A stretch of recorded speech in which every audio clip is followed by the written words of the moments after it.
Guys hello guys, मेरा नाम है अभियान वेटनरी ज्ञान। आज मैं आप लोगों को बताऊंगा पशु में ब्लैक वाटर मानी कि लंगड़ा बुखार के बारे में पूरी जानकारी और विस्तार से। अगर आप चैनल में नए हो तो लाइक करें, सब्सक्राइब करें। चलो जो बिना समय गंवाए चलते हैं और आपको बताते हैं पशु में लंगड़ा बुखार के बारे में। ये जो बहुत अच्छा प्रश्न मतलब कि पूछा गया था, जो डॉक्टर अभियान के द्वारा बताया गया था, ये बहुत अच्छा प्रश्न है। इसके बारे में मैं विस्तार से आप लोगों को बताऊँ तो लंगड़ा बुखार जो होता है ये पशु में बहुत ज़्यादा भयानक रोग होता है। जो जो पशु में कारक इसका बताएं तो कारक जो होता है इसका बैक्टीरिया जो होता है तो क्लोस्ट्रीडियम चौबाई नामक बैक्टीरिया होता है, जो इस पशु में वो जो होता है लंगड़ा बुखार को फैलाता है। यह ग्राम पॉजिटिव एवं स्पोरेस फॉर्मेसिंग में पाया जाता है। ये बहुत ही मतलब कि ये जो होता है मिट्टी में पाया जाता है। ये मिट्टी में जो होता है कई सालों तक जिंदा रहता है, ये मरता नहीं है। और ये बहुत ही खतरनाक रोग होता है जो हर बरसात के मौसम में होता है। संवेदनशील पशु में बताएं तो मुख्यतः गाय भैंस में ये ज़्यादा होता है। 6 महीने से लेकर 2 साल के जवान और अच्छे पोषण वाले हष्ट पुष्ट जो जानवर होते हैं उसमें बहुत ज़्यादा पाया जाता है। बकरी और भेड़ों में कम लेकिन हो सकता है। मतलब कि काफ़ी गांव वाले कहते हैं कि वो भेड़ बकरी में नहीं होता है, लेकिन वो भी भेड़ बकरियों में हो सकता है।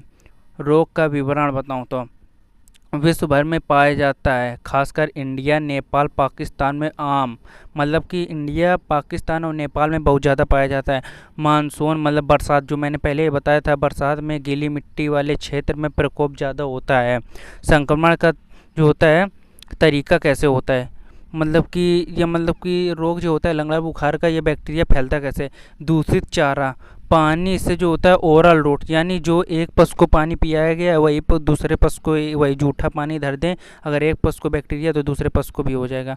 आंत से रक्त स्राव में मतलब कि म्यूकस तक पहुंचने का डेवलपमेंट जो होता है, मतलब कि जैसे कोई भी म्यूकस होता है वो आपके आंत में लग गया, वो पशु को सानी चारा कुछ दाना कर रहे हैं तो उसमें भी चला जाता है, जिसके चलते हो सकता है।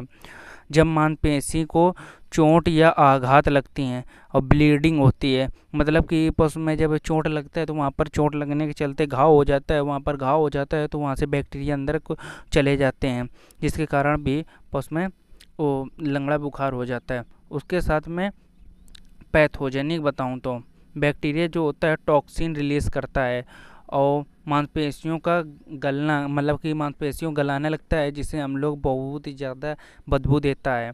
गैस उत्पन्न होता है उस जगह पर जब बदबू होगा नीचे, मतलब कि जो होता है त्वचा के नीचे पशु में होता है, त्वचा के नीचे होता है। और इसमें देखो तो स्वेलिंग होती है जिसमें हवा भरी होती है। टॉक्सिन जो होता है वो बहुत ज़्यादा होता है। लक्षण बताऊँ तो अत्यधिक तीव्र लक्षण पाए जाते हैं, अचानक मौत होता है, कोई लक्षण के नहीं, मतलब बिना लक्षण दिखाए बहुत तेज पशु मर जाता है। और तेज बुखार जो होता है 104 से 107 फ़ारेनहाइट तक इसमें बुखार पाया जा सकता है। लंगड़ा जो होता है बुखार, इसमें लंगड़ापन, इसलिए इसे लंगड़ा बुखार भी कहते हैं। इसमें जो होता है ये पशु के पिछले वाले पैर में जहाँ पे भारी मांसल भाग होता है वहाँ पर ये फैलता है, जिसके चलते पशु में चलने में दिक्कत मिलती है। प्रभावित जगह जो होते हैं जांग, जो मैंने पहले बता दिया था, पिछला जो होता है जांग, वहाँ पर कंधा, गला और जो होता है कमर, यहाँ पर गर्म दर्द युक्त सूजन पाई जाती है, जिसे दबाने पर चर्र चर्र की आवाज़ आती है। सूजन दबाने पर क्रेप्टेशन, मतलब कि कड़ कड़ कड़ कड़ की महसूस होती है, जिसे हम अपनी भाषा में कहते हैं चर्र चर्र की आवाज़ आती है। भूख मतलब कि लगना कम हो जाता है, कमजोरी आ जाती है। 12 से 48 घंटे में पशु की मृत्यु हो जाती है।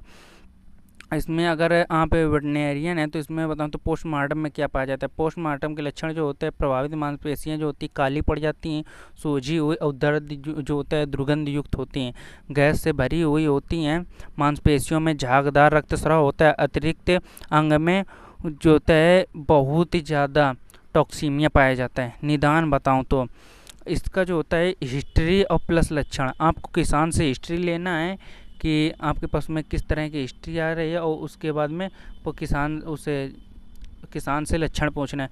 बरसात का मौसम होगा, जवान पशु होगा, यानी 2-3 मंथ से लेकर 2 साल का होगा, सूजन में गैस होगी, जो होता है ये gram positive rod with sports colour का होता है। इस पे जो होता है पीसीआर द्वारा इसका पता कर सकते हैं, पीसीआर टेस्ट होता है उसके द्वारा हम पता कर सकते हैं। डिफरेंशिएट डायग्नोसिस, मतलब कि और रोगों से इसको अलग कैसे करें, तो हेमोरेजिक सेप्टिसीमिया एचएस जो गलघोटू होता है, इससे हमको जो होता है अलग करना है, उसमें माउथ में सूजन होती है, एंथ्रेक्स से आपको अलग करना है, ये भी जो वाइट म्यूकल डिजीज़ जो होती है उससे भी आपको अलग करना है।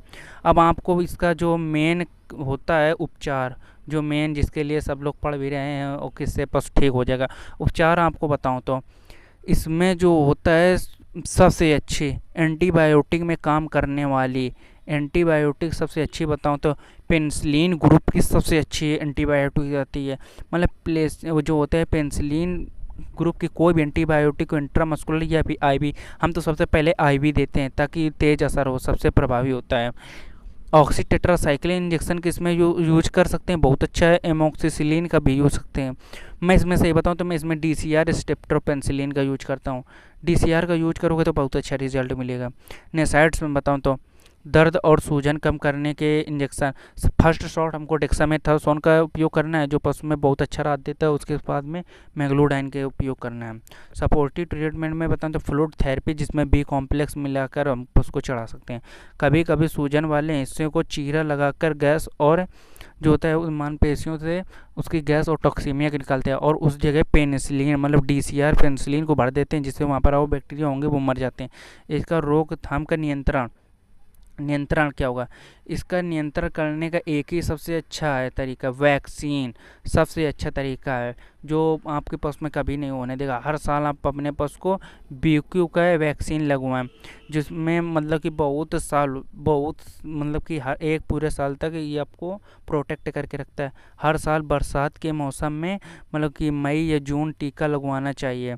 संक्रमित क्षेत्र में मृत पशुओं को गहराई से दबाना चाहिए। जो पशु संक्रमित हुए थे और मर गए हैं, अब उनको हम कहाँ पे फेंके, किसी भी जगह फेंकना नहीं। अगर आप फेंक देंगे तो उससे पशु में बहुत ज़्यादा टॉक्सीमिया फैल जाएगा। इसके लिए आपको कुछ नहीं करना है, आपको एक गड्ढा खोदना है, उसमें जो होता है नमक डाल देना है, नमक डालने के बाद उसमें पशु को डाल देना है और मून देना है। दूसरी क्षेत्र में जो होता है वो फैल सकता है, मैंने पहले ही बता दिया था।